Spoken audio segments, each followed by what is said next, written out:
Welcome to Voices of Care, real stories to inspire, uplift, and unite caregivers with hosts Maggie Linton and Carl Powell. Enjoy the conversation. Welcome to Voices of Care. I'm Maggie Linton along with Carl Powell, and today we have an absolutely outstanding guest. And we're going to talk about a few things that kind of make people a little bit uncomfortable, but we're glad she's here to talk about it because there's no discomfort in talking about your lives from beginning to end. And our guest today is Dr. Carolyn Stegman. Welcome to the show, Carolyn. I'm Welcome. glad to be here, Maggie. And Carl, thank you very much for inviting me. Oh, we really want to talk about what you have taught for years. Let's talk about your life and how you got people talking about death and dying. Yes. First of all, I'm a nurse and I was involved in nursing. I saw a lot of death and a lot of dying and a lot of older people also. And eventually I ended up teaching at Salisbury University, where I taught psychology of death, dying, and bereavement and the psychology of aging.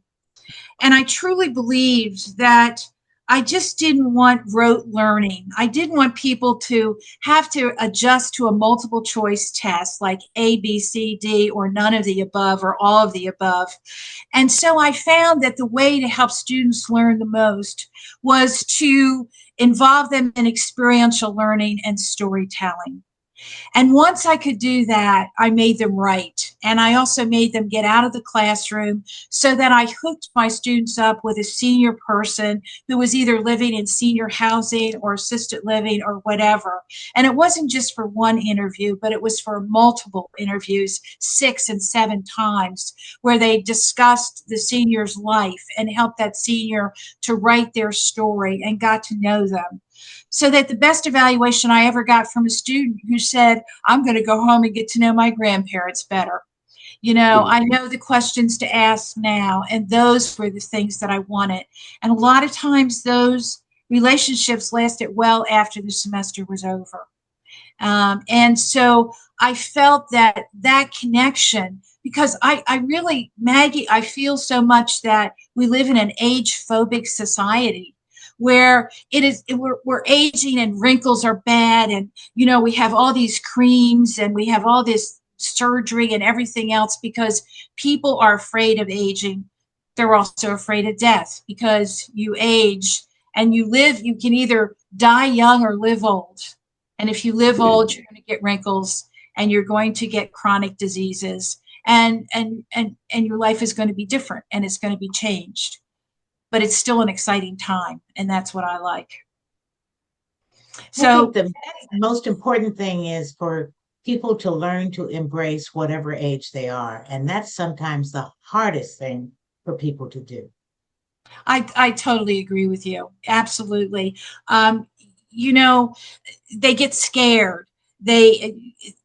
And a lot of times you have to honor your disabilities. Okay. So if you have a bad hip or you have heart disease or whatever, is to be able to say, okay, this is where I am and I'm still going to live the best that I can live. And not a lot of times those diseases can cause even a late life depression. And we find that many older people suffer from depression even more so than some of the rates of depression in other age groups. So late life depression is really a problem because not only do they find chronic diseases, but they're also loneliness and isolation, also the concept of loss, and also getting a terminal illness like cancer. And all of a sudden, now you have a time clock, who's saying you only might have this much to live, a year or 6 months or something like that. And to help them to weather these storms and to grow close to their family and friends and so on like that. It's very hard. It's not easy being old. I think it was, I can't remember the name of the actress who said aging ain't for sissies. And it's not.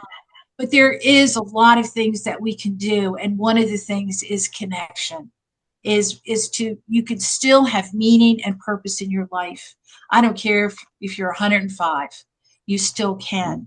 And that's what this book is about. I wanted to take my class psychology of aging and give it characters and tell the story of some of the highs and lows of aging and what people are looking for, and put them in an environment where they're helping each other, where they're seeing their needs, where there's animals, where there's dogs and cats and classrooms Horses and what, and a horse.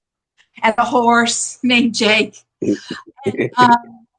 and just a piano bar, and places where Alzheimer's people can be free and not tied down. It's a place where you go to live. You know, if you can picture like a college campus where there's all these buildings, and then in the middle there's this beautiful area of raised bed gardens and flowers that the people that are residents there generate, and they walk the dogs and they're with each other and they go to book clubs, and there's just so many things to do. Yes, they eventually all died, which is sad, but they die. They die because they've lived. They're not curled up in a bed suffering, waiting for the final curtain call. They can live a long, healthy life before they die. And we should And say that the name of the book is The Sages of Oak Place, because right, that's what we're talking about, is the Sages of Oak Place. And right. once again, a wonderful book. But I want to back up a little bit and really talk about how you incorporate caregiving without it overwhelming the people who are doing the caring. You have, with the courses that you teach, but also with this book, you're saying to people, you got to keep living even though you're dying. And the people who are there to help you, share your life with them. You know, it's Caregiving, opening like a flower does. You know, it starts closed and then it opens from the yes. sunshine. Caregiving is a very hard job and very stressful for a lot of people. And especially when you're watching a loved one who has, say, Alzheimer's disease or is suffering from cancer or life limiting illness. And they're going to need all the help they can give. But a lot of times, if both people are frail and elderly, sometimes the caregiver can get sicker than the person they're taking care of. And so caregivers need help. They can't do it alone. And if they try and do it, they again are prone to depression and also illness themselves. And so what happens at Oak Place is there's people there to support the caregivers, to talk to them. We're also teaching people about music. So sometimes if you have an Alzheimer's patient, you can sing a song for when they were growing up. Let's say people that are in their 80s now were growing up in the 50s, and what music were they listening to? And we can teach caregivers how to do it better. But a lot of times we're also telling them you can't just do this by yourself. It is very hard. Again, an Alzheimer's patient might all of a sudden walk out the front door because they think they're going to work, or whatever they might be thinking that they need to do. They need to be dressed, they need to be fed, and a lot of times there's anger issues that are involved with some, not all, Alzheimer's patients. And so we need to support the caregiver at every step of the way. And a lot of times in Oak Place, at one instant that I said, a man, a physician actually, who has Alzheimer's, was just walking around in his underwear, and his wife was looking for him, and she knew that it was becoming very difficult for her. And eventually we might put a patient like that into the Alzheimer's care unit, where they can be safe and where they can have activities and things to do, if only to give the caregiver respite so that she can do it better and get rest. Carl, I Well, know you it want sounds to like share. Voices of Care to me, because I wrote my book that just got released in April, and it's called Voices of Care, and it's about caregivers. And what I had was 14 different caregivers write their story of caregiving to let caregivers know that they're not alone. And I wrote the book initially because my mother had dementia, and knew nothing about dementia when I entered the journey. So I had to Mhm. learn caregiving right on the spot. And because I felt like I did a lousy job, like everybody does, I decided that I wanted to learn more. So I started volunteering for the AARP and working with caregivers.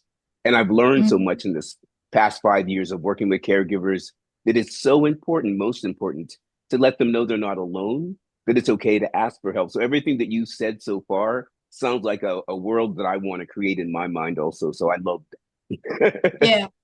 The support groups that I've seen with caregiving and what I established in Oak Place is really nice, because things like for those with dementia that want to keep going out the front door and getting lost on the street someplace, a lot of times if you put a black rug in front of the front door, they'll think it's a hole and they'll stay away from it.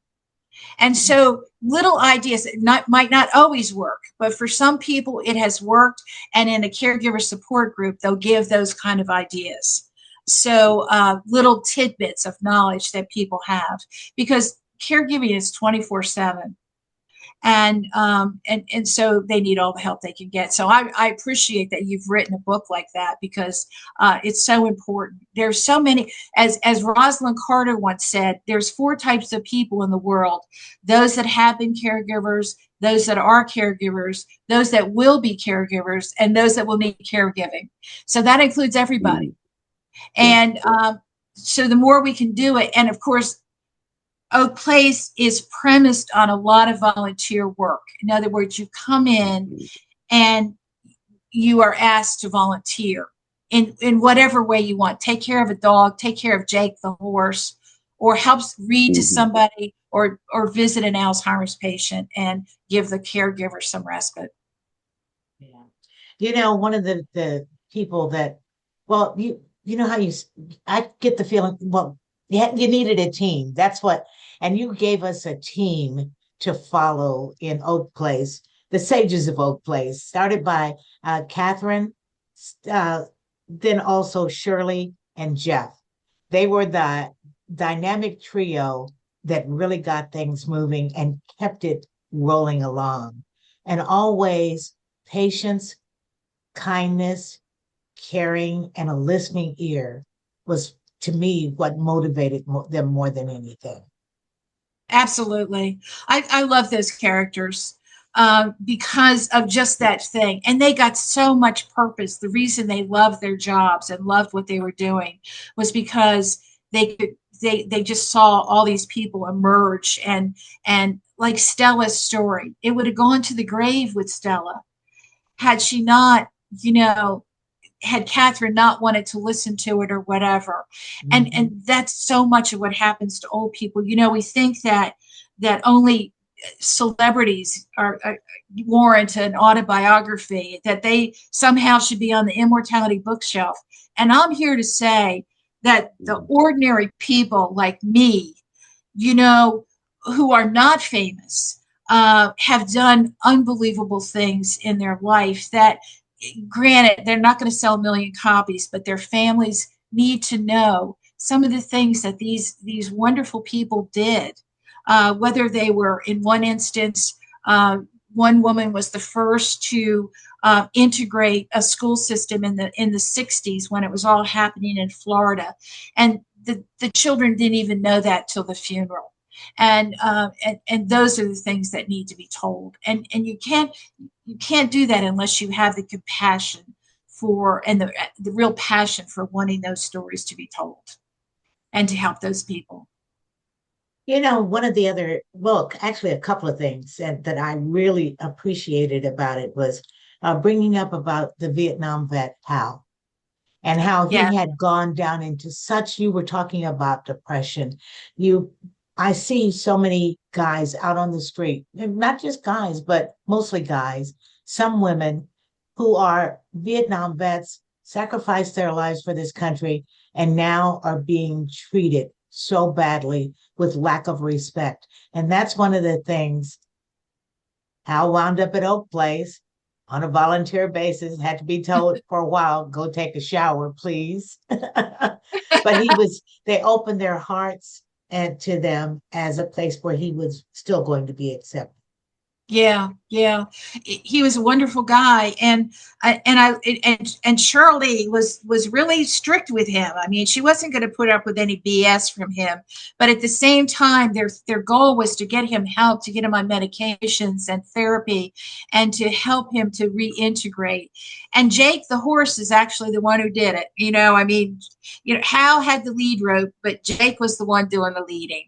And we find that animals can mean so much to people, especially when they're alone, and they can bring out the best in people. And that's why I allowed so many animals to be at Oak Place. You go to some nursing homes or assisted living, they don't allow animals.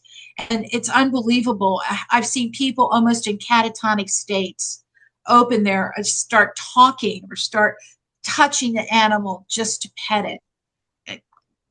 We don't touch old people enough, and animals help them to touch. And I think a lot of old people die of a disease I'd like to call skin hunger. And it's not on the, your death certificate, you died of skin hunger.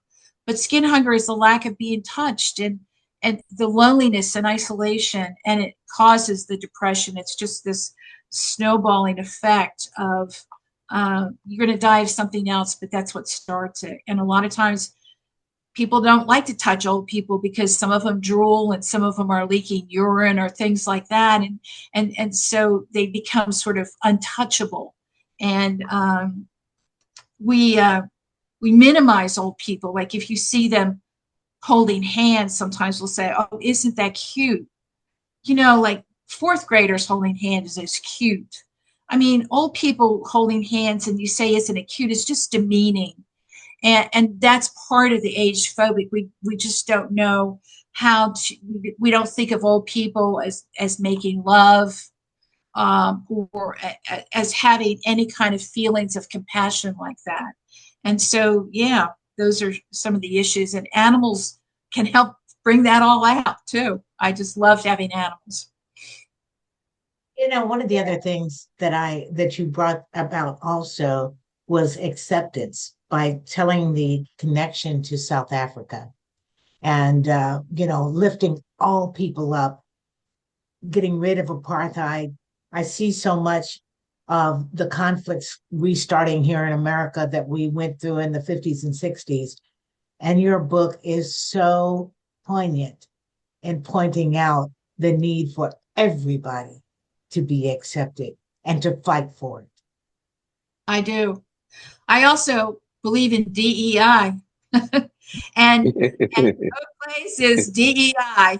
Yes, And I also, that's why I wanted to bring in Shirley, because Shirley taught Catherine her white privilege, and she didn't hold it back. And their relationship had many stages to it, but that was one of the things in terms of Shirley integrating the Girl Scouts and marching with Martin Luther King, and that coming to in the past, a very naive Catherine.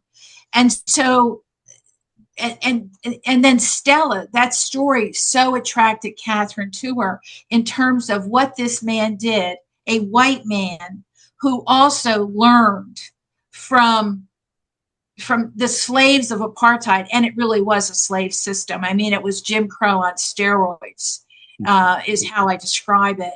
And how he also, by getting to know other people, understood what it was all about and how wrong it really was. And of course, Kevin rejecting his family, in the end, he was murdered for his beliefs, but he stood up for them. And he also believed in Martin Luther King and the value of creative nonviolence. And so all of that was brought in. And a lot of times I do look at old people, especially my age, and I'm 80 years old now, that we learned the hard way. We came up, I was a teenager when Martin Luther King, when I started hearing his speech and saw what happened on the mall in Washington, D.C. And it changed me. It changed a lot of us. And so my whole life has been involved with people of all races and religions and so on. And I think, quite frankly, it's very interesting. And I love it. I love the diversity of that, and more people should take advantage of it. You know, when you mentioned the March on Washington, I was like, my mom and sister were both there at the original march, coming from Kansas to Washington, D.C. And then when you mentioned Girl Scouts, I was active in Girl Scouting for a number of years, so about 10, 12 years. And so those, you know, there's little things in your book that I totally related to. Yes, I wasn't the only Black one in my Girl Scout troop, but there weren't many of us. I think there were only three of us. But you yes. know, the thing is, some of those friendships from scouting, I still have to this day, and I'm I think that's 77. wonderful. All right. And went to the last International Girl Scout Roundup in Farragut, Idaho in 1964. Oh And my still, goodness. Yeah. again, still friends with some of the friends I met there. And so, whatever brings us together is something positive. And your book is very positive. Once again, it's called The Sages of Oak Place. And Carolyn, I hear that Hollywood has become interested in your book. And I don't know about you, but I'm already thinking of who can play these characters.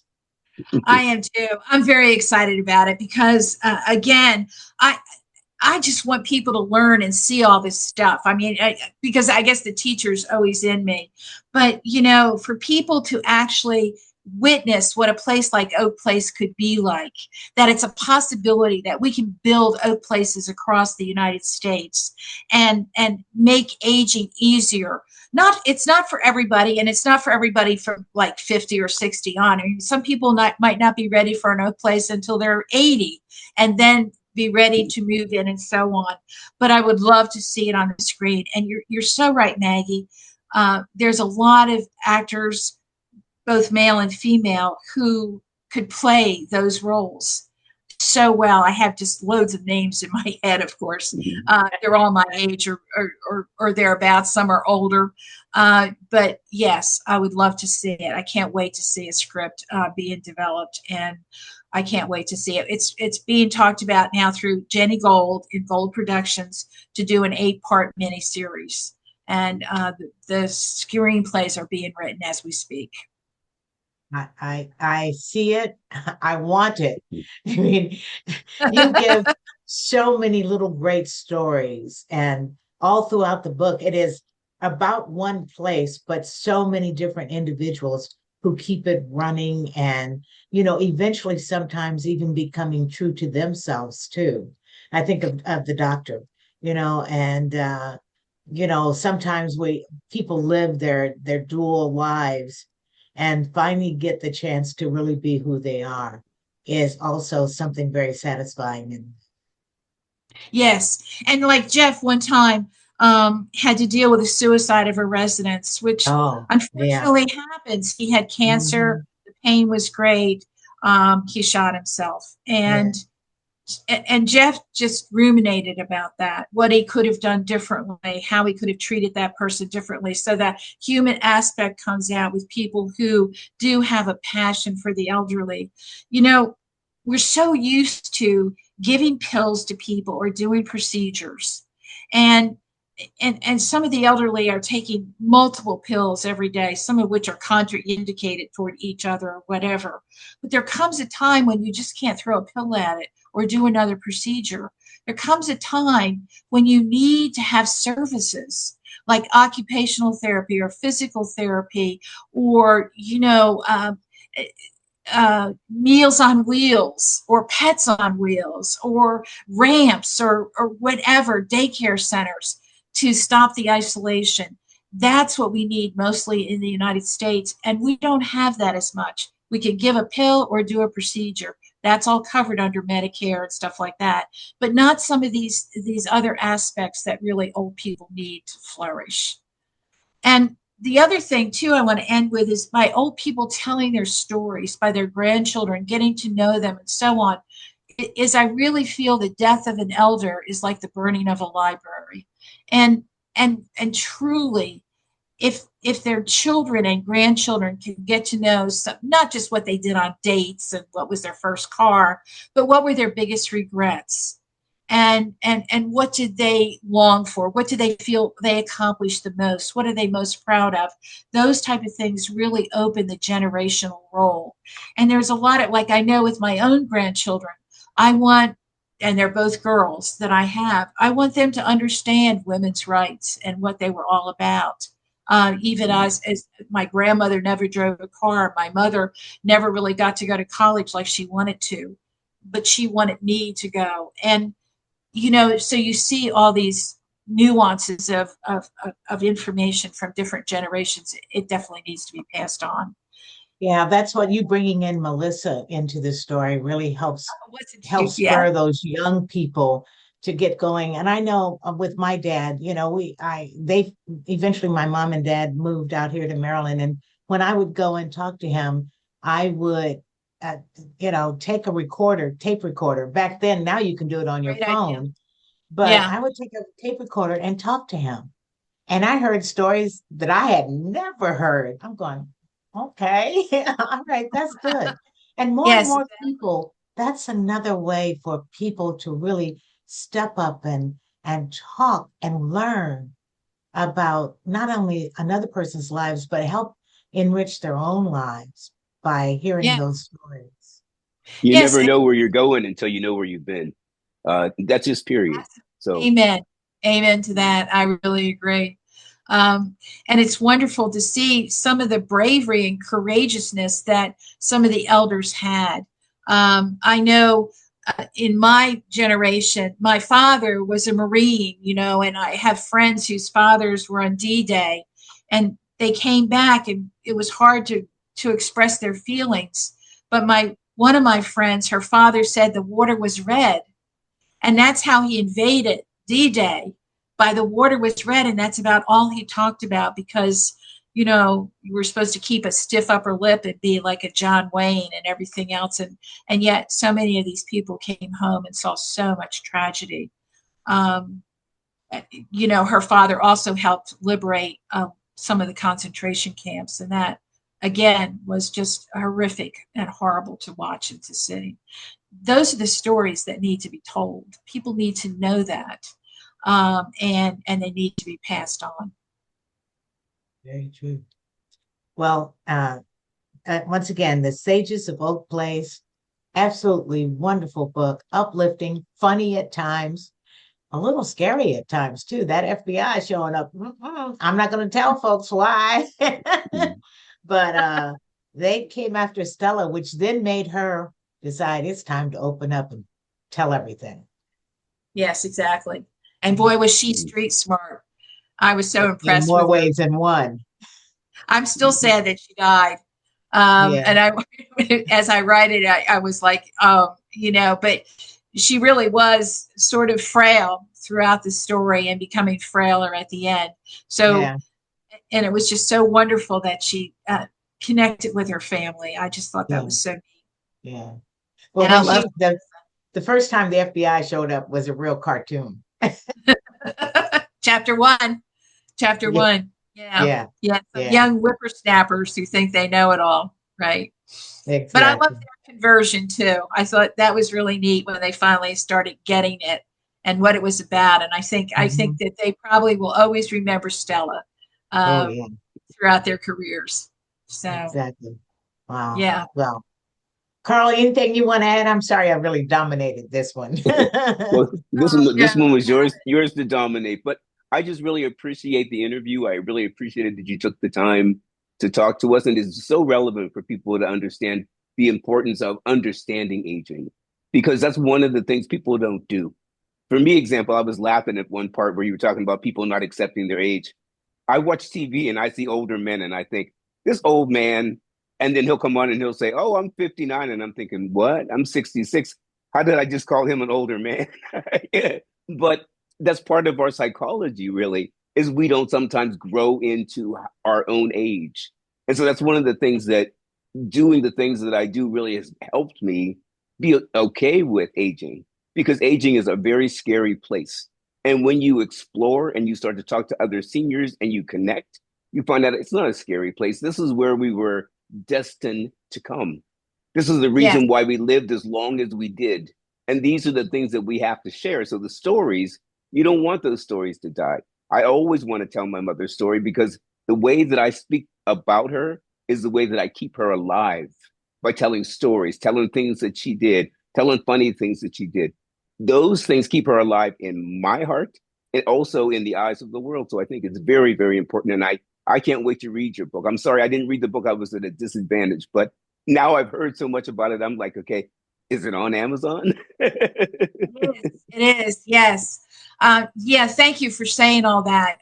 It's just so nice to connect with both of you because you have such a sense of older adults in our society and what we need to do to make aging something that's embraced, even though there's sadness involved with it.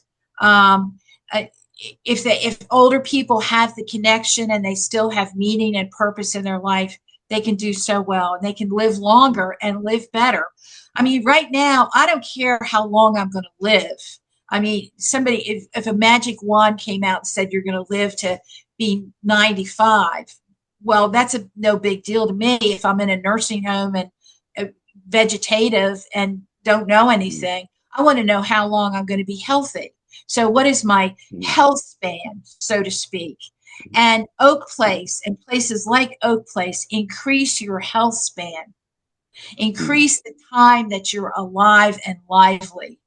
And that's what really counts. And that's what we can do so that old people don't just curl up and die and say, okay, when's the funeral?